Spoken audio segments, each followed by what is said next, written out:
guys? Welcome back to another episode of the ABNF Podcast. I'm here with my buddy Nick. Nick, I know it's been 2 weeks since we last talked. I know we're in like the dead point of the NBA offseason, but we gotta still keep talking about hoops because absolutely, man. Basketball never stops. So, Nick, what are we gonna be talking about today? Well, we're gonna be talking about Dame Lillard. Oh, of course. We actually put together our own possible trade packages, so I'm excited to hear your possible trades. We're also going to be talking about, we're actually going to give our list of our top 10 current NBA players in our opinions. It's going to be very, very interesting. We're going to be talking about the U.S. Men's World Cup team, actually. Yeah, man. And the FIBA. We're going to talk about that. We're going to talk about how we think this USA team is going to look, and possible teams that could give them a run for their money. Mm-hmm. I think USA still obviously should be the favorites. They definitely have the best roster still, but I think there's one team, we'll get to that later, that could give them a run for their money. That's true. And we're also going to be talking about our early predictions on all NBA first team, second team, third team, and then also we're going to talk about who could potentially who can make it to the All-Star game as a first-time All-Star selection. So and I'm very excited. I'm very excited to see what you got for some of those first-time All-Stars, because I definitely think that there's a couple that I think we both will agree on. Yeah, so, facts. All right, Nick. So one of the biggest things that we have talked about since, I would say, the NBA draft is trading Damian Lillard. And I know that we talked about it last week on our pod, or 2 weeks ago, on our episode with Ali. And if you haven't checked that episode out, please check it out. Link will be down below for YouTube, and check it out on Spotify as well. Yep. And something that we were talking about with Dame, is like, again, I feel like this is going to be one of those big trades that might not go down until the trade deadline. That's still my opinion. I don't think it's going to happen this NBA offseason, but I think at some point in the regular season, I think that you're going to see Pat Riley get his wish and get Dame. But we'll see. So, Nick, I know that you have some potential trades that you have from Dame. So let's hear them. What are your thoughts on all the stuff that's going on right now? Yeah, so my thoughts is, well, I'm just surprised that Dame waited. I think there's one thing that Dame did wrong, personally. He's very loyal to the franchise. He's always been this loyal guy. He's a great ambassador for the sport. Yeah. One of the best players in the game, but off the court, he's, just a true professional. He never cheats the game, never complains, things of that nature. But why did he wait till Portland signed Grant to all that money to tell them that he wants out? You think he should have told Portland as a respect before so they didn't give Grant all that money? Because I guarantee if Dame said he wanted out before, they wouldn't have signed Grant to all that money. No, 100%. I mean, you gave the guy a 5-year massive extension, and I mean, they didn't really have to. And also, if you think about it too, I think the biggest problem with this whole Dame situation is he shouldn't have signed that 2-year extension last summer. I don't know why he did that if he knew that he was going to probably try and go and ask out. It's a lot harder to trade him because of that. Yeah, I just don't think he was really thinking about wanting out till now. No. I mean, I get it. You didn't trade the draft rights for Scoot Henderson. You didn't try and make the team any better. I get that you tried to get Draymond, and that was going to basically be impossible because for as long as we've known, Draymond was going to stay a Warrior. Yeah. As much as that, like I've said, I know I said it on the pod before. He could leave. It's very possible if he does leave. Yeah. But it's hard because you've made your career in one spot. The organization loves you. They want to keep you, and obviously they showed who they were going to keep and stay with when they traded away Jordan Poole. Yep. And also with Portland has made a history of not making good trades in the Dame Lillard era. Yeah. I'll definitely agree. Robert Covington, Norman Powell. Yep. Even getting rid of Josh Hart, man. Yeah. That's he just got a bag, by the way. Congrats to Josh Hart, 4-year, $81 million extension. Nick, I'm telling you, man, I'm gonna have to call them the New York Wildcats, bro, because they're just getting all these Villanova players. Yep. Telling you, Mikal Bridges, you should just go there when you're a free agent. Yep. But yeah, I mean, Dame's situation is very similar to Kevin Durant. I would feel like it's not really necessarily just like a him problem. It's more of like the front office is not doing anything to solve a situation, and the player just wants out. Yep. And that's the feeling that I'm getting with this one as well. I think one of the biggest issues that's going to continue to happen is the one salary matching for Dame, because Dame right now is set to make $45 million this year. Yep. He's got 2 years left on his current $176 million deal. That doesn't include the $60+ million he's going to get for those 2 years with that extension. So, all in all, I mean, he's going to get paid a lot of money the next 4 years, which he deserves. Absolutely. But I know that he wants to go team up with Jimmy and Bam. So, Nick, how's he going to get this done? That's a good question. But so I got a 2-team deal that involves Portland and Miami. I think this is the best offer Miami can potentially do. So Miami would get Dame, obviously. Yeah. And I think Portland would want to dump the Jurkic contract because he still has 3 years on it, and it's about roughly $17 million per season. We do the annual math. Yeah. And then Portland would receive the expiring contract of Kyle Lowry. Yeah. Tyler Hero, Caleb Martin, Jaquez Jr. I think they would really want him. Yeah. And they don't have that many first-round picks. That's the problem. So they could potentially offer 2028 first-round pick and a 2030 first-round pick. So that's literally like the most that they could potentially offer. And if I'm Portland, I'm not taking it. That's just not enough. So I got another 2-team deal that will involve Portland, but not Miami. I think San Antonio could be a sleeper team that could get involved. Damian Lillard has expressed how much he loves the Spurs culture, how much he's loved Greg Popovich. And they have all the draft picks in the world to get 100%. And I think that's Portland. To me, if I was Portland, I want more of the draft picks than the young talent. That's just me personally. So what if they gave up Keldon Johnson, either a Doug McDermott-ish or Vassell, and you could offer 2024 first-round pick from Charlotte, a 2025 first-round pick from Chicago, a 2025 first-round pick from Atlanta, and a 2025 first-round pick from Toronto. You're getting all these first-round picks, and you're getting a young, up-and-coming, all-star level player in Keldon Johnson that can play really well with Scoot Henderson, I feel like. He'd be a good 3. Portland's expressed how they want a small forward. Keldon Johnson's a great young small forward. And you get 4 first, potentially. 100%. That's something that, if I'm Portland, I would really, really consider that. That's just me. And that's probably going to be the best trade package they would get, too. Especially when with it comes to a two-team involved. Yeah, I think the only thing would be, like, it's those draft picks. It's like, how good are they going to be, too, like, in a couple of years? Because if, I know that they might not be owned by San Antonio, but just based off some of those teams, I think that would be the only thing I could see, like, Portland still being like, do we really want those draft picks? Yeah. Which I get, and I even think with Miami, like you said, Miami's package is not going to be great. It's not enough. So, like, something that, I wrote down, too, was something that Shams talked about. And it was, he'd have been prepared to offer the Trailblazers a package including 3 to 4 first-round picks. Tyler Hero would go to a third team for assets. So, basically, those assets would probably come back, be given to Portland in that trade, right? You're going to send away expiring contracts. So probably somebody like a Kyle Lowry. I would also think somebody like Duncan Robinson would probably be another name that you're going to probably see get thrown in that trade. Yeah. And then a young player, Nikola Jovic. I think that they want to trade him over Jaime. I'm not gonna the guy they got from UCLA, Jaquez Jr. I don't want to butcher it because I don't want to say it the wrong way, but their rookie that they just got, they don't want to trade him. He's definitely going to be one of those like very sneaky good. I want, though. That's the problem. Oh yeah, I get if you're Portland, you want that guy. Yeah, and I got also one more trade offer. So this one's a 3-team deal that involves Portland, Miami, and the Brooklyn Nets.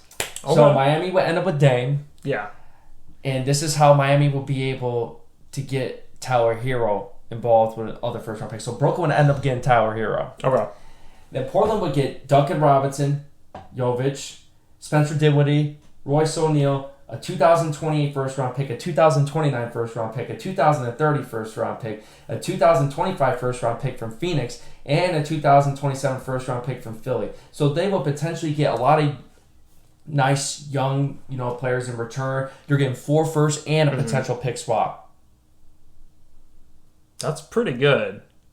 I mean, I would definitely. You said, and I feel like, if I'm being honest, like, ironically, the 2 of those trades that you talked about, right? Like the this one and then the one with San Antonio are probably the 2 best trades that they would probably get in terms of assets. It's just all dependent on what they could potentially get for Tyler Hero. They have to move Tyler Hero somewhere if they're able to get Dame Lillard. It's either he's going to Portland or the third team that gets involved, and Portland could somehow get a first-round pick for Tyler Hero, then it ends up going to... You get what I'm saying? So, yeah, no, I get what you're saying too. I think that the only issue that with like Brooklyn too, like if you trade, right, they have I feel like they have a lot of like good young pieces right now. They don't have a guard. I will say they don't have a shooting guard right now. That is one piece that Hero, Bridges, and Cam would be nice in the future. No, it would be really nice, especially because like Brooklyn has no expectations right now. Like their expectation is not to compete. Like it's basically to build for the future. They have young assets, Mikal Bridges and Cam Johnson, both that want to keep locked up because, hey, those were great assets that they got in the Kevin Durant trade. And let's think about that. When the Kevin Durant trade originally was going to go down, they didn't even want to include those guys. Yeah. They would have done anything to keep them because Phoenix knew that those are two of their best assets. So I don't know why, Nick, but I still feel like somehow Miami's going to make this work in some capacity.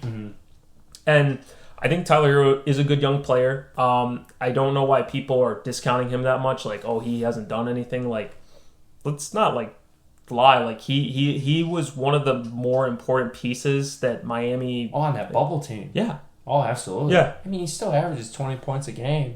And I mean, like he became a very good player. He went into the starting role because he can shoot. He's great for his own. Yeah, and he's one of their best scorers. I mean, I think one thing that they really did miss was having another scorer outside of Jimmy. I think Tyler Hero would have helped them at some capacity with that. Like Caleb Martin obviously picked up the slack, and I will say that the only players that I'd be concerned about keeping at this point if I'm Miami would be Jaime Jaquez Jr. and then Caleb Martin. Any other player can be expendable. I would throw anybody else on that team at Portland, try and get a third team involved. I also think that like the only other team, Nick, that I could see possibly wanting to get into it, I think San Antonio is a good suggestion, and it would be one that would make sense. Yeah. But it's like, would Portland really want to partner up with them? Because like I said, I think it's just the draft capital. It's like, how good is that draft capital going to be? Keldon Johnson's a great young player. I actually think that Philly could still be a dark horse team because of Harden's discomfort. And I think that if somehow they could facilitate where like you get Harden somewhere, because he's not going to go to Portland, but you have to get a third team involved. Yeah. You have to get somebody like the Clippers, who the Clippers have talked about interest in that. How do you get them involved? How does it all work? Because Philly would have to get some type of compensation, right? Yeah. So they're going to get Dame Lillard. They're going to be giving out James Harden, probably Tyrese Maxey, and maybe a couple other guys, Paul Reed, who I know is there's somebody that they like, and maybe like one or two other pieces, plus whatever draft capital they have or whatever they can get from the Clippers. I don't think Philly has much draft capital right now. And that's the only problem. Now, Tyrese Maxey would be a nice addition, but again, you have Anthony Simons, you have Scoot Henderson. Yeah. That's why I brought up San Antonio, because they need a small forward, and they have all the draft picks in the world to give up. Not only their first-round picks, but those picks that I mentioned, none of those first-round picks were theirs. They were from trades from other teams, like Toronto, Chicago, Atlanta, things of that nature. So technically, they're not even giving. They got first-round picks to play with. Yeah, and they get a player to pair with Wemby if they really wanted to go that route. And that would be a great trade. That's like I said, I think that's probably the best trade that Portland could have. Will it happen? I don't know, because the NBA is so unpredictable with that. You know, also's got a lot of first round picks. He wouldn't want to go to Utah though, but Utah's got all. Danny Ainge could definitely like make a trade for that. Yeah, but. And actually, it wouldn't be that bad if you think about it. Walker Kessler, Lauri Markkanen, maybe nice. They would have a solid squad, man. It's not like they're bums. Like this team is actually going to be decent. They're not going to be. They might be a possible playing team. You don't know. I mean, dude, the West. No one thought Oklahoma was going to do it last year. So 100%. I know, definitely, Nick. You know, Oklahoma City this year. I think that they will make the playoffs. I think they're gonna do it this year. SGA is my guy, man. Oh, I know SGA. You're high on SGA. Been high on him. And I think another thing, Nick, before we get on to the next topic, one thing I would like to say about Dame, wherever he goes, he is going to be a big difference maker. I don't care where it is. Do you know one that would be crazy is if somehow Milwaukee got him? I know it won't happen, but that would be crazy. Him and Giannis, man. Yeah. That team, they need a guy They don't have that many young assets, so they really I know. don't. That's the problem. They only have what is and they wouldn't want a Chris Middleton. Really, I mean, no, it would almost be impossible. Yeah. You gave up a lot of your assets to get Jay Crowder.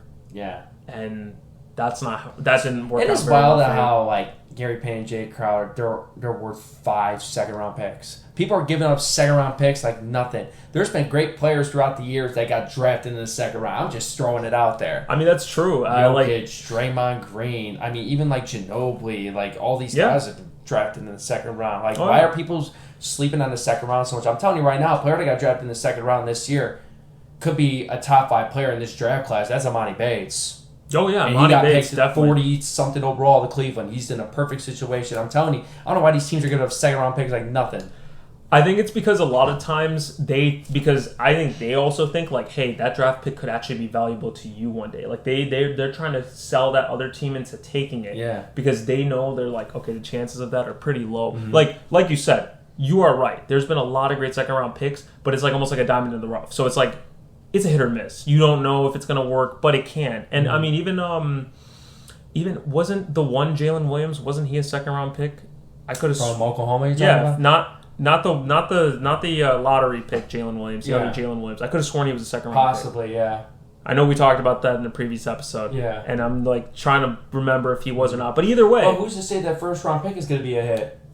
You never know. I mean, we don't have to look that far back, man. Yeah. You even look at a draft 2 years ago. Tell me how many first-round picks are really making an impact on their team. Not a lot. No. There's a handful of guys from every draft class that we will remember because not every draft pick always works out. But hey, you know what? Maybe they'll be a top 10 player in their game because that is our next topic, Nick. Yeah. I want to hear, and you don't have to give it in any order, who are your top 10 players in the game? Because I feel like... I actually have an order, though. Okay, that's fine. Yeah. If you want to give in your order, that's fine. Do I start from 10, or do I go 1 to 10? What order do you want me to go in? Let's do from 10 to 1. 10 to 1? I feel like that, like, then it kind of like gives that, like, oh, who do you really think is, like, number 1? This one we might disagree on, but this is my guy. Okay. I'm saying this right now. I don't care what anybody tries to tell me. Shai Gilgeous-Alexander is a top 10 player in the NBA right now. Maybe another player that could have played with that roster, drop over 30-some a game, and put that team in the play-in in the Western Conference. Not many of them. There's not many of them. There's not a lot of guys that can. So, SGA to me is in my top 10. Okay. Number 9, Jason Tatum's so good, bro. Oh, yeah. No, he is. He's so nice. First team All-NBA. He was in the MVP conversation for the majority, like a good handful of the season. Mm-hmm. He might have even been the front runner maybe the first like 20, 30 games. Or him and Luka were neck and neck at that time. He was up there. He was like top 3 at that point. Yeah, I mean, sure. He averaged over 30 a game this year. So, yeah, I definitely understand that. Number 8, you know what time it is. Dame time? Dame time. Got to, man. I mean, he's just sensational, man. I mean, like, he's literally like another Steph Curry for how far he can shoot the basketball stuff. He can't move off the ball like him, but like you got to pick him up from half court like Steph, or this guy's gonna kill you, man. Okay, this guy's a killer, man. I love Dame. Number 7, I still got LeBron, and he averaged 30 a game last year. Still put the team in the Western Conference Finals. I don't think he's a top 5 player anymore, but you know, he still deserves recognition being the top 10 player in the league, in my opinion. I think that's... his impact, he's definitely still a top 10 player. Oh, yeah. Yeah, no, 100%. Number 6, I think a lot of people are going to be surprised. He literally just won the MVP this past season, Joel Embiid. Really? 6? Yes. Okay. And when I name my 5, I think you'll have an understanding why. I just feel like, when's the playoff Embiid going to show up? Why is it that you average 33 a game this past, and then this postseason you only averaged 23 points per game? Mm-hmm. And you were maybe not 100% healthy, but at the end of the day, if you're on the floor, you're on the floor. No, I got That's just how I view it. I got you. Number 5, this is Luka. Oh yeah, Luka's in my top 5, man. Yeah. He's nasty. Luka Magic. Luka you don't have to give much explanation on that. Yeah, I just don't. Number 4, I still think Kevin Durant is still one of the elite players in this game. No, I got you, man. One of the most unstoppable offensive weapons in this game. A 7-footer that could do what he could do. It's unbelievable. You can't guard this man. Like, it's literally, you just have to pray that he just has an off shooting. There's literally nothing you could do to throw him off his game. No, and it's really wild that, like, he doesn't even need the ball in his hands so much. He's not even a ball dominant player either. Mm-hmm. But he could still go for 27 points on 12 shot attempts. One of the most efficient players this game has ever seen. Kevin Durant's number 4 for me. Okay. Number 3, I got Steph.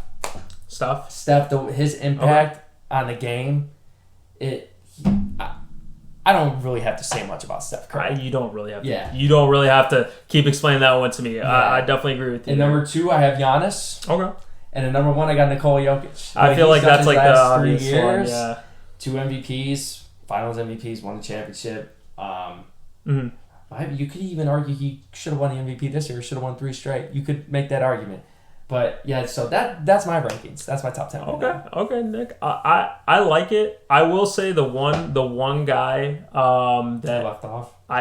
Well, not necessarily left off. And I understand SGA is he definitely is like a borderline like top 10 player.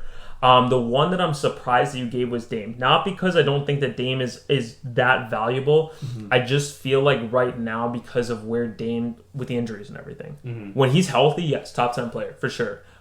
That's where this was where I was thinking, I'm like, thinking of like right now, I'm like, okay, who's been like healthy-ish, you know? Because like that's like hard sometimes to like determine. Because like I kind of did it based on what 10 players would I want on my team. No, and that makes sense. On any given night. That makes sense. Yeah. So I get what you're coming from now. Yeah, I like your list. I mean, like, I think that we do, unfortunately, inflate Embiid a little too much sometimes because, I mean, this dude has never made out of the second round of the playoffs. Like, this dude has literally been a consecutive, like, MVP caliber player, and when the moment shines the brightest, he doesn't show up. That's why I don't have him in my top 5. Look at the Game 7 he just had. Done. Just a flat-out no-show. Like, and all the players I listed above him, you think they would have those kind of games in the Game 7? Steph just had 50 in the Game 7. Okay. I mean, like... No, that's true. That's true. I'm sorry. Game 7. What Luka did... Oh, I mean, beating this Suns team that no one thought they'd stand a single chance. Down 3-1. Look at what he did in the Game 7 on the road. Literally. They blew this team out by 40. Bro, Chris Paul became a meme. Literally became a meme. Cuts the lead to 39. And all the players I have above, Giannis has won a championship all these things. So that's why I just don't... Joel Embiid's a top 5 talent, no doubt, but he just doesn't have my opinion, the resume that the people that I have above, like, the way these last few years have been. So that's why I don't have Joel Embiid in my top 5. I mean, that makes sense. And I don't disagree with you, like, of, like, Embiid, like, not being in your top 5. I get that. I think that he is a top 5, like, quality player. Absolutely. I think that based off of his resume, though, besides the MVP, besides being, like, the process in Philly, he hasn't done much to really boost his legacy up to, like, one of the greats. I think he will be one of the most versatile centers because of his ability to shoot that 18-foot jumper that he loves going to, him being able to shoot the 3, being a monster both on the defensive and offensive end, and being, like, a more, like, modern-day center of, like, what the NBA looks at now. But when we've needed to see him, like, elevate, you know, I think there's 3 games that we can talk about. We can talk about that Atlanta Hawks series in 2021. We can talk about the 2019 Raptors series, and we can talk about this past year against the Celtics. Like, last year, we'll give it, like, we get it, Ben Simmons trade, James Harden, they were meshing. But this year, no excuse. There was no excuse this year. That Philly team was loaded. Yeah, I mean, dude, they brought in a guy like PJ Tucker. Tyrese Maxey got better. You had guys on this team that were good enough to compete. Like, this team was not a bunch of shooters on this team too, man. Yes. Like, I think it's kind of crazy that they didn't win when they were up 3-2. It's another Doc Rivers special for you, man. And don't even get me started on Doc Rivers over here, bro. I can't fully put the blame on Doc Rivers, even though he does deserve a lot of the blame. But at the same time, it's kind of hard to blame a coach in a Game 7 when your 2 star players combined for 24 points. I don't disagree with you, man. I just like harping on him just a little bit. No, he deserves the blame. Yeah. A lot of the blame, but any coach could be in that situation that the 2 star players just flat out don't show up in the biggest game of the season. That's 100% true. I don't disagree with you, and I think that unfortunately has been something that Doc Rivers has had a lot of problems with is your star guys just not showing up. I think a lot of people that like me, why I think Doc Rivers is one of the most overrated coaches of all time. It's not just because of all the Game 7 losses and all the collapses he's had. Look at all the teams, all the loaded teams he's had in Boston, the Lob City with the Clippers. That team. And these Philly teams and stuff, you only have one championship to show for it. Dude. Can you imagine if Greg Popovich had all this talent? I mean, yeah, he had the talent, won 5 championships, but imagine if he had these kind of star firepowers on... You would... I'm just saying, like, there's a huge gap in coaching. That's all I'm trying to say. I look at it too. We could have a whole fantasy draft about Doc Rivers coach teams because of how good some of these teams were. Loaded. Like, they were really good. 2014, 2015, Lob City, they was probably one of the best Clippers teams, and they didn't even make the finals. Blew a 3-1 lead to the Rockets. Tough. Yeah. So... I'm excited to hear your top 10, man. All right, man. I don't have them numbered, but I will give you my reason of why they're... I'll say this. Okay. Jokic is my one for sure. Yeah. All right. I don't really have to say much about it. He's a defending NBA Finals MVP. He's a 2-time MVP. In the playoffs, it's crazy. His playoff numbers this year were crazy. 30 points a game, 13.5 rebounds, 9.5 assists. He almost averaged a triple-double in the playoffs, shooting an efficient 55%. Literally playing like my career mode in 2K numbers. It's insane. It is insane. It is insane. He's a 3-duel threat. And I will say this. Giannis, I will put Giannis on my number 2 right now. And my reason for that is because I think that this year, unfortunately, because he had that back contusion that really screwed up their chance of making it to the finals, I do think that did hamper them to an extent.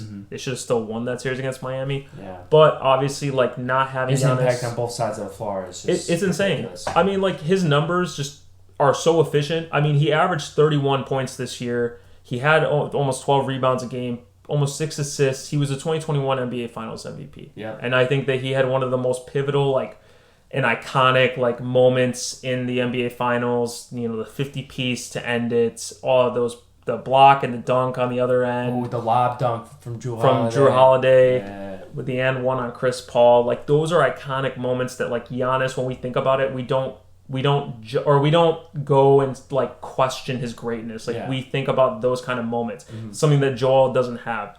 I will say that besides that, I think 3, 4, and 5, it just depends. And I didn't number these. I'll say those are my top 2 for sure right now. So we agree on that 100%. I would definitely agree on that. Now, I don't think a guy like Steph Curry is 3rd.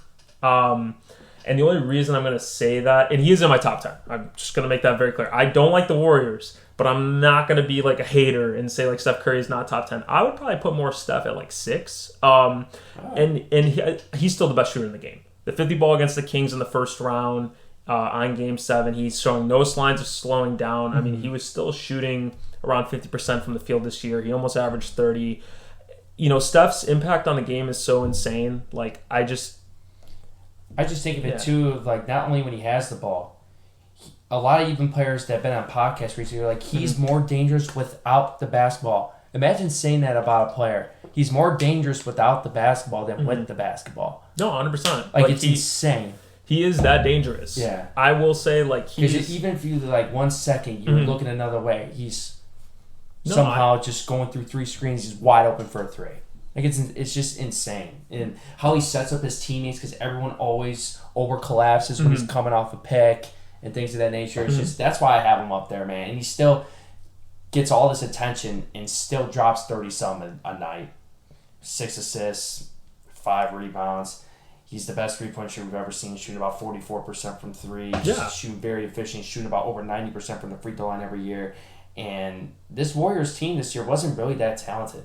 No, I mean... Outside of, Clay, Jordan Poole, Draymond, and DiVincenzo, not to rip on the young guys Kuminga or Moody, but you didn't have a crazy amount of talent old Warriors teams. Yeah. And I mean, this team wasn't built to make the finals this year. Wiggins was in and out. Obviously, he had personal reasons that he was out for a while, and I think that was something the that whole drama at the beginning of the year with Poole and Draymond. Yeah, and the other problem too is they have no size. I think that's the other biggest. I think, and the Lakers exposed it in their playoff series. It's just a bad matchup for them. Yeah, it's just not good because AD And like AD, like that's actually somebody, Nick, that I know that you don't have, but I will say this. Wow, that's interesting. So my reason for why I actually have him in the top 10, I don't have him in my top 5 at all. I would probably put him at like 9 if I was going to. Yeah. So here's my reason.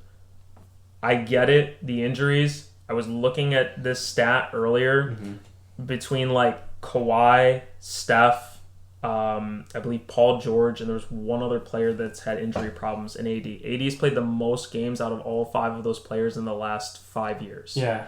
And like, I think that the problem that we have is, I think if he didn't always go like, oh no, my knee hurts, or like grab something, I don't think people would criticize him as much. But I would say he was the main reason why the Lakers made the Western Conference Finals, and it was due to his defense. Absolutely. That's healthy, man. He's unbelievable. That's my asterisk with him. If he's healthy, he is one of the best rim defenders for a small ball lineup. He's your best like small ball center that's not a traditional center, because his traditional spot is the 4. And like even his season stats, it's not like he's putting up like bummy numbers. Like he put up 26. He was averaging 12 rebounds a game. He was shooting 56% from the field, and he even had like about 3 assists per game. Yeah. So like for him, I'll give him that, because when he's healthy, he is a top 10 player. I just don't think that he can stay healthy enough usually. Yeah. So that's where I just don't see that attack mode in him in every game. There's games he'll go for almost 30 and 20. And then there's a game where like he'll go for 14 and only take 6 shots. Yeah. Which Anthony Davis you're going to get. That's the thing. That's why I personally didn't have him in my top 10. Top 10 talent, no question. No, I don't question about that. And like I get it. I knew that would be one that you would be surprised about. So my other ones, I mean, I basically almost have the same as you with like my top 10. Like LeBron's in my top 10 still. Yeah. The dude averaged the most points per game as a 38-year-old. He was playing on a hurt foot in the playoffs. They made it back to the Western Conference Finals, not because of LeBron. And that's something too of why I'm saying AD is top, because like if they're gonna be AD better, has to be the best player on the team. He has to, because 100%. When he was being the best player on the floor, when it wasn't Roy, when it wasn't Reeves, when it wasn't D'Lo hitting like 3 threes in a row. Yeah. Like, LeBron was not the one that was leading them to wins. Even Draymond talked about that in his podcast. He was, like, so shocked about it. Yeah. And, I mean, like, you can't make up. Like, this guy just, I don't know what he, I don't know when he's going to actually slow down. Yeah. But, he's still up there. 100%. But Luka, obviously, is going to be in my top 10. Dude literally is also almost a walking triple-double. He led the Mavs to the Western Conference Finals last year. He had a much better year this year, though. He has the same thing as like the LeBron effect. I feel like he basically will drag a team, and like I get with the Kyrie situation, I just feel like that just all kind of like did not come together at the right time. We'll see how good they play this year, because I think that they'll make it back to the playoffs. They actually got some defense on this team now and some more shooting. Yeah, and a rim protector in Derek Lively, which I like. I like the Grant Williams signing. They actually just signed Derek Jones Jr. today too. Yeah. So like nice little wing player that you can play some minutes with too. Joel Embiid is in my top 10 as well. Yep. He's a reigning MVP. He's been the top 2 center since the 2018-2019 season, I would say. Yeah. No and his numbers don't lie for himself. 33 points a game. Led the league in scoring. He's a good player, man. He's a great player. Kevin Durant, like you said, man. Dude, I looked up his stats. I was like very surprised, because I think the problem is with all the turmoil that's been happening with him the last couple of seasons, with Kyrie, Harden, Simmons, I feel like we just kind of forgotten about Kevin Durant a little bit. He was scoring 29 points a game this year, almost 7 rebounds, 5 assists. He was shooting at 56% from the field. When healthy, he's still a top 5 scorer in the league. From the field. He's not even a post. That's insane. Especially when you're a perimeter guy most of the time and you're shooting 56%. That's insane. Insane. And I would say like right away when he went to Phoenix, it made him an automatic contender. We were already talking about them being a contender. Now, obviously, we saw they had no depth. They weren't going to really do much because of no depth. But I will say that Kevin Durant this year, if they can stay healthy, and if he can stay healthy, because he's another one where I have to put an asterisk. If he's healthy, top 10 player. When he's hurt, obviously he can't really do much. Yeah, hopefully they start off the year really strong too. So even if he's not even feeling like 80% one night, they could sit him. You know what I'm saying? Yeah. No, I get you on that. And then obviously I have Jason Tatum as well. I don't really feel like that's a crazy one to say either. He's definitely top 10. 30 points a game this year. He's actually upped his scoring every year since he came into the league in 2017, 2018. And I would say even though his finals performance probably is one of the lowest points of his career, he's still one of the best young forwards in the game. You know, you have to give him credit. Yeah. He's a good two-way player, and you can tell that like he has a work ethic to get better. And I mean, I think that Game 7 against the Sixers, the 51-point game, second round. The thing is, like, his skill set. What flaw does he have in his game? Not much, if any. He could shoot the three. He could create his own. He could hit the rim. He could get to the free throw line. He could get to the rim at will. He's got very good handles for his size. Jason Tatum's one of the hardest players to guard in the league. He's nasty, man. Yeah, man, and I think that talent. I think that eventually we will see him get to the finals again and win. I don't know when that's going to be, but I do believe he will get at least one shot of winning. I know that when we saw him last year playing in the finals, he didn't look great, but I know that that's going to make him hungrier to come back and just... the conference finals, you mean? Well, last year? Sorry. I mean 2022. Yeah. When I'm saying last year, I mean like 2022. But yeah, 2 seasons ago when they played in the finals... You know, and even the West Conference Finals. Obviously, like he actually didn't play that bad in some of the games. Yeah. Like he had a couple 30-point games. I know that obviously struggles were still there, and that's something that Jason Tatum has to continue to work on. Facts. And then I'm stuck between a couple guys. So I know that you talked about SGA. That was somebody that I didn't even think about because again, I feel like SGA is such a sneaky guy. Like, but he's a top 15 player for sure. Yeah. I don't know if he's borderline at 10. So the three that I'm stuck on is between Ja Morant, because Ja Morant is talented. 100% talented. And it's just the problem is the off-the-court issues. Yeah. That's why I just feel like I can't put him there because right now with all the stuff that's going on... It's not just off-the-court for me. It's more of... It's not his talent, per se.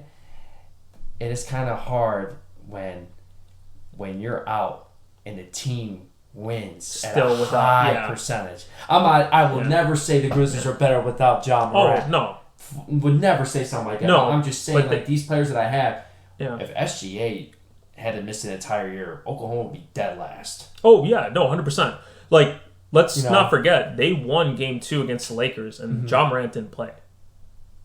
So I have SGA in there, man. I get that. I get that. Another one that I have, too, is Donovan Mitchell. And Donovan Mitchell, I feel like, is definitely up there for top 10. I feel like the only downside is that his team just did not show up. I think there's one guard you mentioned I think is more talented, but you might say that player next. I don't know.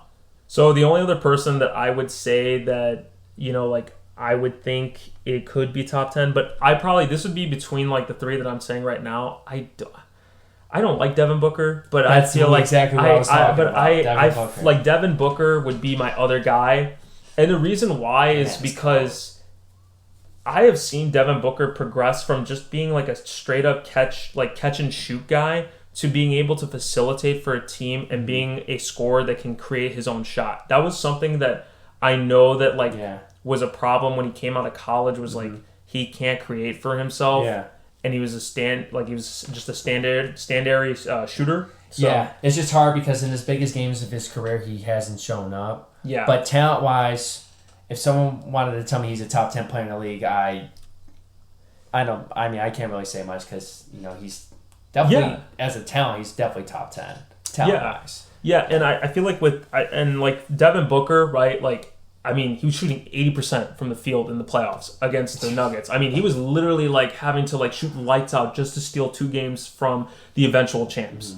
So Devin Booker definitely can be a top 10 player. Absolutely. And that's why I'm just stuck between the 3 because I don't feel like it's defined. Like I feel like those 3 guys could be, and I think SGA is in that mix too. Like I just couldn't. I was like I got 9, but then I'm like 10. It's hard. 10 is hard. You could really make a case for, just like you said, those players can definitely be mentioned in that conversation too. So yeah, and like if I had to go and blind, like if I had to go and just pick one right now, based off of everything that we've seen, I would actually have to probably put Devin Booker because of his playoff performance this past season. Incredible. They had nothing. There was nothing they could have done. Absolutely. So, Nick, I know that something that we haven't really talked about a lot on this podcast is the FIBA team.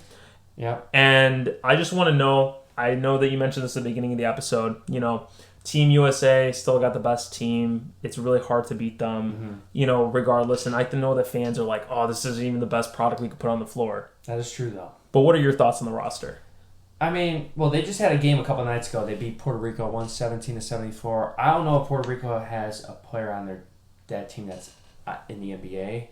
I don't think so. I haven't looked at their roster, but I'm just going by what their rotations were. So, for example, Team USA starting five is going to look like going into this tournament. Mm-hmm. Jalen Brunson run the one. You have Mm-hmm. Anthony Edwards, Mikal Bridges, Brandon Ingram, and Jaren Jackson Jr. Those are all really, really good players. Oh, yeah. It's not that superstars level players that we've had in the past with Steph, Dame, LeBron, KD, AD. Yeah. Not those names. But, man, that's a really strong starting five. Still... And I like the combination of having a really, really young starting five. I like this especially team. in this tournament, because in this tournament, like, a lot of people understand the ball's different. Yeah. The game is much more physical. So having like a younger team going into this, I think they can recover quicker, and I like it. I have some questions of their bench. Like, for example, they have Bobby Portis, Austin Reeves, Tyrese Halliburton, Cam Johnson, Paolo Banchero. Actually was originally supposed to play for Team Italy, but decided to play for Team USA last second. Walker Kessler and Josh Hart. So that's Team USA right now. Yeah. But there is a rumor that Trae Young might actually get added to this team. I've been hearing about Trae Young's name. He might get added to this team. But this team is very, very young. Like I said, they're really talented guys. They don't have experience playing on the world stage like this. No, and some of the teams that they're playing against, those teams don't have players as talented as them, but those guys have been playing with each other for 5, 10 plus years. They know how to play with each other. These guys were just throwing in, and then they have to figure out in a 3-week span like how to play with each other. Yeah, and I think like one of the things that we're gonna see different from this year compared to like that roster, much more closer games. Yeah, I definitely do think that we're gonna see a lot closer games. Like the year that the Team USA went to the Olympics back in Tokyo, like I'm gonna read some of the names that they had on that team that year. They had Devin Booker, they had Kevin Durant, Draymond Green, Zach LaVine, Drew Holiday, Dame Lillard, Jason Tatum, JaVale McGee, Chris Middleton. Yeah. Like you have a lot of guys. Like even the guys that were on the bench were starters. Like Bam Adebayo is a starter in the league, and some of the guys that you're talking about this year, like it. The only one that's a starter, you have Tyrese. Yeah, and like Paolo Banchero. And Cam Johnson now just because he got traded. Yeah. But like some of the other guys are bench players. Like Bobby Portis is obviously a bench player. I know that Josh Hart was like going. He's like on and off as a starter as not. Yeah. He's not a bona fide starter. And Austin Reeves is like a hit or miss with being a starter or not. I think he'll be a starter this year for the Lakers, but I don't know that yet. So he should be. I definitely think that this team is going to have some chemistry issues to begin. And we're definitely going to see closer scores. I think that the rest of the world is catching up to the U.S. And I feel like we always talk about this where the rest of the world's catching up to the U.S. talent of like overseas. But it's not like that crazy to say that because I'll be honest, 3 or 4 of the top 5 players in the NBA you could argue are all from like international. Yeah. And that's just kind of the reality of the NBA now. Like, it's not necessarily American-born players that are your top players anymore. I mean, Nikola Jokic is the top player, and he's from Serbia. Like, look at what's going on overseas. Like, they don't go to college; they literally just go straight to being a pro player at 16. Yeah. I mean, you really learn. Like in Europe, like you literally learn the fundamentals of the game. Like you don't look at these players now in the U.S. They're so used to the internet. They're so used to just doing the highlights, all the dunks and all that kind of stuff. Like Mikey Williams, for example. Like, he's a talented player and very, very athletic, but is he even going to make the NBA? You don't know, man. I don't know. And I think the other thing is now, like you were talking about highlights. I think a lot of guys here too, they don't play the game because they love it anymore. I just feel like they do it because they know that it's going to be a payday for them. In this country, 16, 17-year-olds are getting paid 6 figures now. Yeah. They're playing this overtime elite and all this other stuff where, like, that's why I think a lot of players, especially that are in this country, like LaMelo, for example, didn't go to college, went overseas. Yeah. I think the overseas route is the right route to go to now these days, in my opinion. Yeah, I mean, LaMelo obviously proved that by going to Australia and playing over there. You're playing with grown men. You're playing with guys that, a lot of them actually, like in the league that he was playing at, a lot of those guys used to play in the NBA. Yeah. Aaron Brooks was his teammate, for example. That's something that a lot of people don't know about. And you're just focusing on playing the game of basketball, training, lifting. You don't have to worry about any of the schoolwork. Yeah, it's all about basketball. Yeah. 24/7. I think that's the other thing, though, too, is that with the college route not having to be the only route that you can go anymore for getting into the league, I think that you'll just start seeing as time goes on, because one thing that we're noticing with college football is what's going on. All these big schools are going to certain conferences because you have to pay the players. Now, because of all of those rules that go into place. Yeah. So now it's going to be like all these basketball schools, right? Small schools that a lot of like big time players end up going to. Yeah. You're not going to see it as anymore. Like Dame Lillard went to Weber State, and that's not a huge school.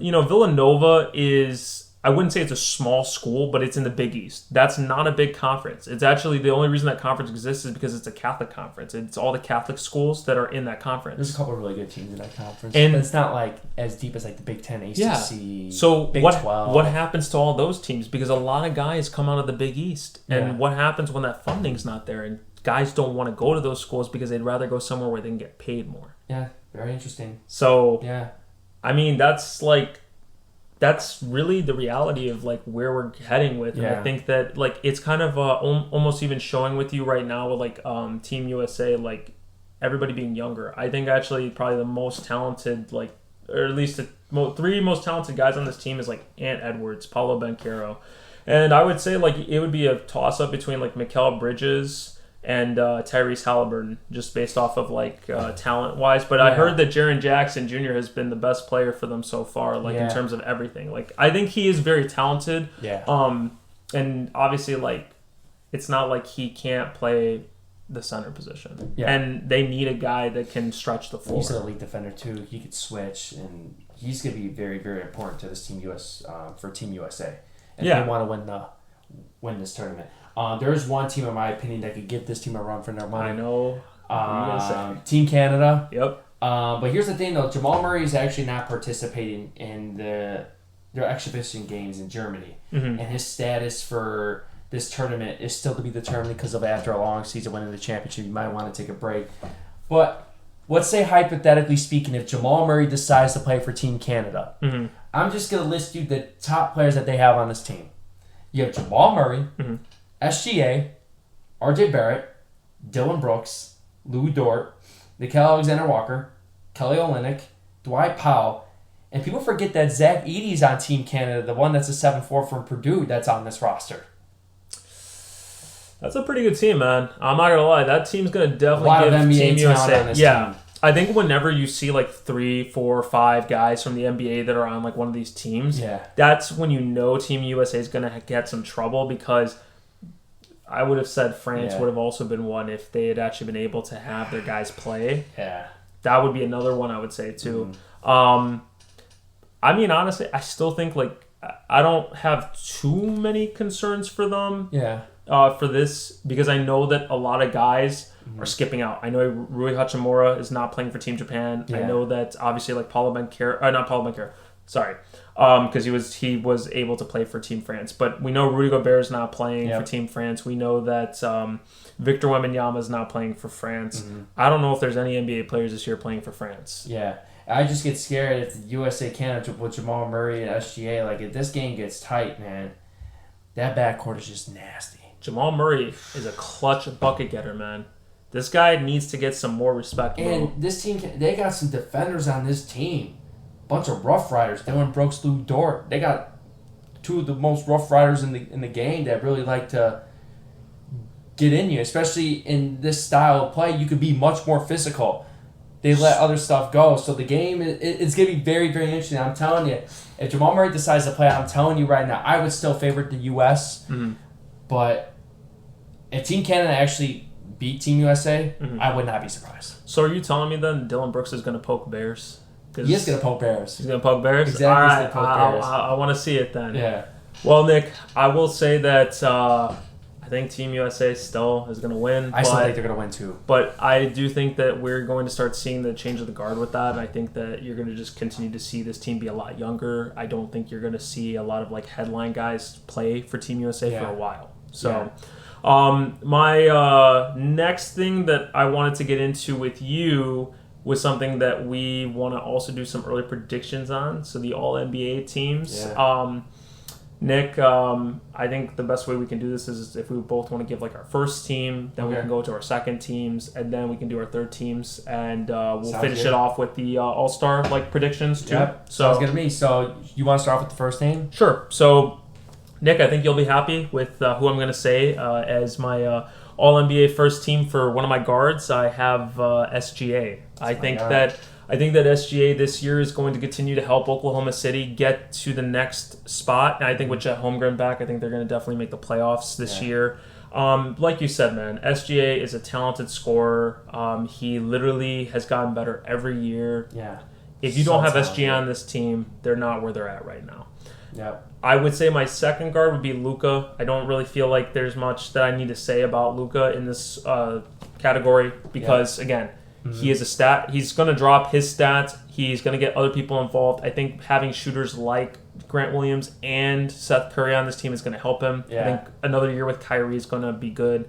For forwards, I have Jason Tatum. Jason Tatum, he literally does not need to have much mention about that. Giannis would be my other forward, and then as my center, I would have Jokic. I do not agree. I get why they had to put Embiid as the first team for the past season, but I don't think that he would be first team. This year, I think Jokic definitely will be first team. I feel like Denver has a very scary chance of repeating. So, well, smart minds think alike because that's the exact five I have for my first team. Luka, SGA, Really? Tatum, Giannis, Jokic. Okay. So there's not much for me to say because you had a great explanation, and like I said just now, like smart minds do think alike. I mean, hey man, this is why we started this podcast. Yeah. We gotta be giving these people like some smart to hear talk. your second and third teams. I think we're gonna definitely should have some differences. Now. Yeah, no, 100%. Yeah, I'm gonna let you start with team 2, like your second team. Okay, and let's hear it. So team 2, I got Steph Curry's the point. Okay. People might be a little surprised at my 2 guard, but I think in order for the Phoenix Suns to win the championship, I think Devin Booker has to be the best player this year on this team. Okay. And I really think Devin Booker's going to show out, and I have Devin Booker's my other guard. Okay. 3, I have Jaylen Brown. I think he's going to make second team again. I mean, he's second option on a great team that's going to be top 3 in the East. Mm-hmm. You know, his points are going up every single year. I have Jaylen Brown again. Okay. This might be a little risky, but if LeBron stays healthy and the Lakers end up being like a top 3 seed in the West, I don't see why LeBron won't be on one of the All-NBA teams. And then I have Joel Embiid as my center. So that's my second team. Okay. Mm-hmm. I will say this. It's very similar in terms of like of my second team. I do have Steph as my one guard. Yeah. You'll be surprised of who I have as my second guard. And I think that the reason why I'm going to put this person is I'm assuming that they are going to be healthy this year, regardless if they get traded or not. Mm-hmm. That's going to be Dame Lillard. Okay. I think that if Dame stays with Portland, regardless, I think he puts up monster stats. He's going to be insane. Yeah. I mean, he made an All-NBA team this past season, and they didn't even make the playoffs. So it's like, if he gets traded to Miami, he's going to be the best player on Miami. Absolutely. Next to Jimmy. Yeah. And I would say as forwards, so these are, again, it's all about health. So Kevin Durant, if he can stay healthy this year, I think he can be second team. The dude is still going to be an elite scorer. I was kind of debating for the other forward for this. Now, I get that you want to put Jaylen Brown on there. Yeah. I do have Jaylen Brown in my All-NBA teams. I don't have him on the second team. Mm-hmm. I think that if, like you were talking about LeBron, I think that if LeBron can stay healthy, he definitely can be a second team. And if he doesn't hurt his foot again, I think like the foot, you could tell it didn't look right. Mm-hmm. But before he was injured, I mean, this dude was like playing like he looked like he was still like 28. Looks like he's not even slowing down at this point. It's insane. And then Embiid would be my center. So, like, very similar. Very similar. I would say, like, I think outside of, like, 2 players, like, we had very similar, like, takes on that one. And then, did you want to go for the third team then? You could go first. Okay, man. This is gonna be the one where you're gonna be like, wow, like. Yeah, I have a couple of names on you. You're like, whoa. Okay, so somebody who I think has been getting snubbed way too much in New York is Jalen Brunson. I think that Jalen Brunson could actually be an All-NBA guy and a guy this year. I mean, dude, if you look at him in the playoffs, and if he can stay healthy, unbelievable year last year. I will say that if he can stay healthy, he continues to do the production that he did last year. Yeah, there's no doubt. Julius Randle made third team last year, and I don't think Julius Randle. They got the wrong Nick. I'm telling you, man. Yeah, I'm telling you, in the All-Star game and in like All NBA. Like, I'm sorry, man, but Brunson's the best player on that Knicks. But who are we kidding, man? Julius Randle. What? I had a guard Jalen Brunson AAU game. That's a different discussion for another day, though. But we're gonna have to have the best player I've ever played against in my life, Jalen Brunson. So shout out to Jalen Brunson. All right, so for my other guard, now this is a toss-up because I had 2 names that I really wanted to put on there. One is Jamal Murray because I feel like he is really disrespected. When I was doing this list. And the other one would be Halliburton if he can stay healthy. And you know Halliburton's my guy, but I really think that if he can stay healthy this year, dude, like he has an argument. If Indy, it wouldn't be that crazy to say Indy like somehow sneaks in. Yeah, even if they avoid the play-in and actually make the playoffs. Because like Bruce Brown's going to help them a lot. Oh yeah. And I just think that Halliburton was up there for like all-star consideration last year. Before he got hurt. Yeah. Jaylen Brown is one of my forwards. I feel like that one's pretty obvious. Yeah. Jimmy Butler would be my other forward. I think that Jimmy is still there. I'm going to give him his respect because he did make all second team last year. So I know like some of the guys that they had last year, like De'Aaron Fox and like Sabonis and Randall. Like I like look. I think the Kings did great. I think they'll make the playoffs again this year. I don't know about the All NBA because there's other guys that might like step up. Yeah. And this one is my caveat one. So if this person can stay healthy, because centers is kind of hard. It's just very hard to tell. Like last year was Sabonis, right? If AD can stay healthy, again, if they're going to be a top 3 team like people are predicting them to be, then Anthony Davis has to be the focal point. Like he just has to be. Like he has to be the best player on the Lakers. That's how I kind of feel like with the Suns, but I feel like Devin Booker has to be the best player on the team. Yeah. Like it has to be the younger guy that has to be the best player for them. So that's my third team. Wow. Nick, I want to hear yours because I bet this is the way opposite. I'm not going to lie. It really is. Well, I have 2 guys that you had on your second team on my third team. Okay. So my first guard is Dame Lillard. Okay. And the reason I have him as a third team, because if he does end up actually getting traded to Miami, his stats are going to go down just a little bit because he's actually on a team that's got a lot of firepower with Jimmy Butler and Bam. I think his statistics are going to go down just a little bit, and I think Luka and Steph are going to be the ball-dominant guys. Yeah. SGA and Devin Booker, like those guys are going to have to do it more every single night. Yeah. But Dame will still by far be the best player on the team. So that's why I have his third team. Now you're gonna be surprised at my other guard. All right, let's hear it. I gotta put some respect on this guy's name, but I think it might be Anthony Edwards this year. I think he's gonna. Oh, that was somebody I was thinking about too. I think Anthony Edwards. This is gonna be his like actual come out party, and I think this man is gonna go off this year. Okay. Gonna go absolutely off. Okay. So I got Anthony Edwards in there. My third, I think Donovan Mitchell's still gonna make All NBA somewhere. Okay. You know, what he did last year, I think is only going to continue this year. They got a better team this year. I think his stats will go down just a little bit more because I think they actually have a deeper team this year with the additions of Georges Niang and Max Strus and stuff. I think Donovan Mitchell somehow finds a way in there. Okay. Now, you're going to be shocked about this one. All right, let me hear it. I think if he ends up not getting traded out of Toronto, I think Pascal Siakam makes an All-NBA team this year. Dude, tell me why I was thinking about him as a forward earlier. I was really thinking about him. Yeah, because he has to understand now they got rid of Fred VanVleet and they still really don't know what direction they want to go as a franchise. It was always the number 1 option anyways, but now like he's going to have the ball much more in his hands now with Fred VanVleet being gone. I think Pascal Siakam's going to go off. And we don't know. He might even get traded. He might even get traded. And then my last guy is I think Kevin Durant is going to be in there. Yeah, 100%. Just like you said, with the center position is kind of hard because besides like Jokic and Embiid, if AD can't stay healthy, which I don't know, it's kind of hard. I know you're yeah. And Karl Anthony Towns has not been really healthy all the time either and stuff. But so that's my third team.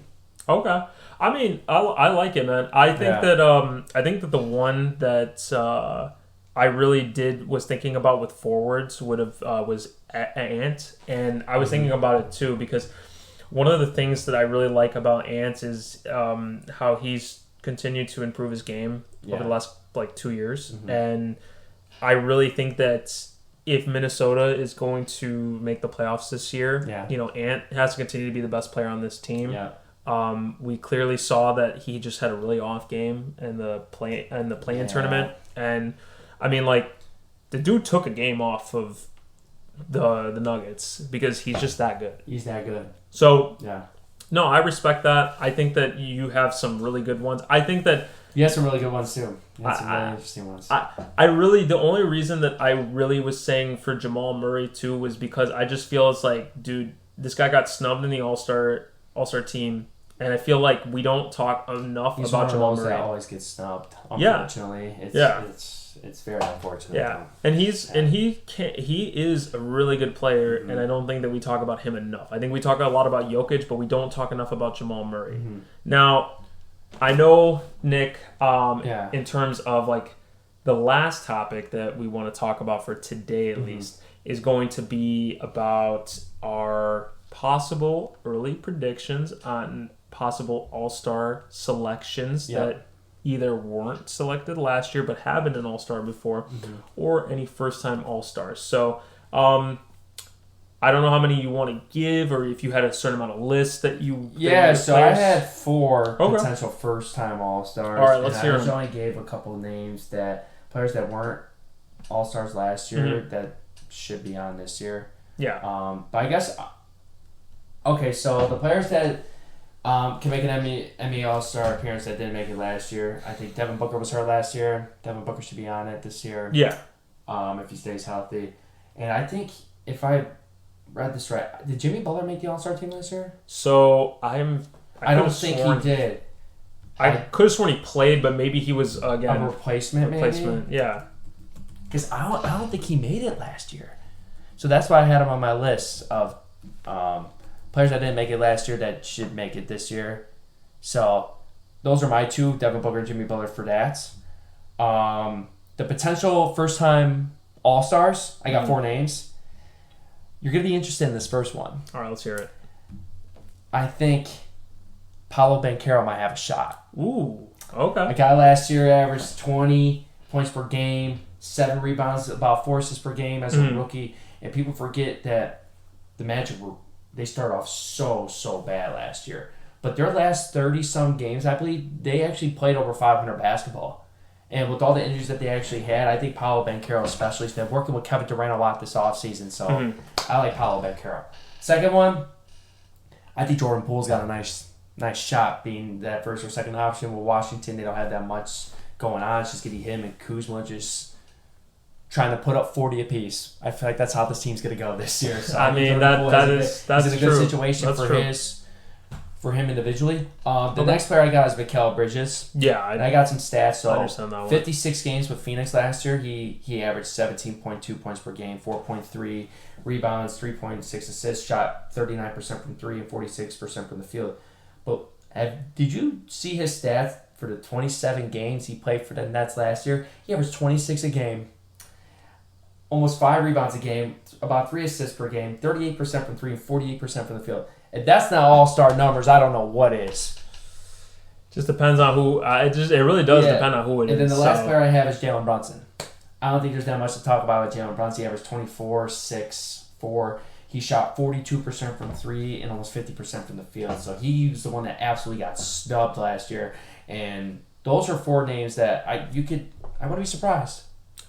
I like it, man. I definitely agree with you. I have Mikal Bridges as one of mine. Jalen Brunson is another one. First time All-Stars, I definitely would say I don't know I already said this guy, but Jamal Murray, I think, should be an all-star this year. If Denver is the 1 seed again, they need to have 2 guys. It's just kind of hard because the guard play in the West is so loaded. It is, and it's tough. And another one that I would hope to see is Tyrese Halliburton. I know I had him last year. I would like to see him in this year if he can stay healthy. I know that was one of the problems was he got hurt. Yeah. And then, honestly, I didn't have this person on here. But if I was to also just give like one that I'm just thinking off the top of my head right now, I'm really trying to think of somebody, but you know what? Forget it. I'm not going to try and give one right now because I'm gonna blank on it. But I definitely would say for some guys that weren't all-stars last year, I think I agree with you about Jimmy. Jimmy wasn't. I just looked it up too. Jimmy was not last year. Okay. Definitely think Devin Booker. I mean, like, especially if we're like arguing that he's a top 10 player, that's somebody that I wasn't. Again, like I sometimes don't think about those guys. Yeah. These ones are kind of based off of health. I think AD, if he stays healthy, will be an all-star again. Yeah. But again, it's all based off his health. If he can play 65 games, he'll be an all-star. Never question players like that's talents. It's all about the health. And I would even say like somebody like Kawhi Leonard could make an all-star team again, like over even somebody like PG if Kawhi can stay healthy. Oh, Kawhi's the best player on that team. Like that's he's on the floor. 100%. Yeah, like that one. Yeah. And honestly, like besides like some of those guys, I can't really think of somebody because it's so hard to really tell. And I feel like some of the guys we already talked about, like who are our top 10 or like our all NBA team, like those guys usually stay healthy and they usually make the all-star team every year. Like we know LeBron's gonna make it, we know Steph's gonna make it. Yeah. Like I don't feel like there's gonna be a lot of other guys that last year like didn't make it that have been all-stars. Yeah. So I mean, besides like the couple of those guys, I don't really have anybody else. At the end of the day, there's always multiple players that get snubbed. Oh, 100%. 100%. No. Was Ant a replacement? Yes. Okay, then that would be my first time All-Star that actually got voted in. Ant. That would be my other guy. If like I was going to do that. Because I'm like, if he was just a replacement. Yeah, he was a replacement. Yeah, to actually get voted in as an All-Star, I think Ant should. Hey, man, before we end this pod, bro. Yeah. Are we going to see Zion be an all-star this year because he was voted as an all-star last year? Do you think that he's going to... He would have been a first-team all-star, by the way. Yeah. Absolutely would have been a first-team all-star. Man, it's just how he comes out this year. Obviously, he's been a big storyline, not only because of not being able to be on the floor so much, but obviously all the drama that has been on his name that everyone pretty much knows about. So I just think he really needs to clear his head and get with people in his life that are good people for him, and really needs, because as someone that's got all that money, all that fame, you could really lose yourself so quickly, man. No, that's true. You really can. That's true. You got to focus on, now you're going to have a child, like you just got to grow up so quickly now. And I think you got to focus on your health, eating right, getting in the gym. Yeah, I do agree with that. I agree. I think the one thing for Zion too is just that obviously with all the Mariah Mills situation that happened this offseason, and I think with him not being able to stay consistently on the floor, I hope that in his career in general. Yeah, and I just hope that eventually one day we can see Zion in a situation where he's not in the headlines because of something like that, or because he can't stay on the floor. I just want to see him be healthy, being a top 10 player in the league, and making the playoffs and doing something like crazy. Like, I mean, he's way too talented not to. 100%. Nick, I really enjoyed this conversation today with you, man. It's been great. I definitely think that we are going to probably come back to a lot of these predictions that we might have made. We might say, why did we say that? Or we might say, hey, look, I mean, we called it from way back in August 9th of 2023. I mean, who knows, you know?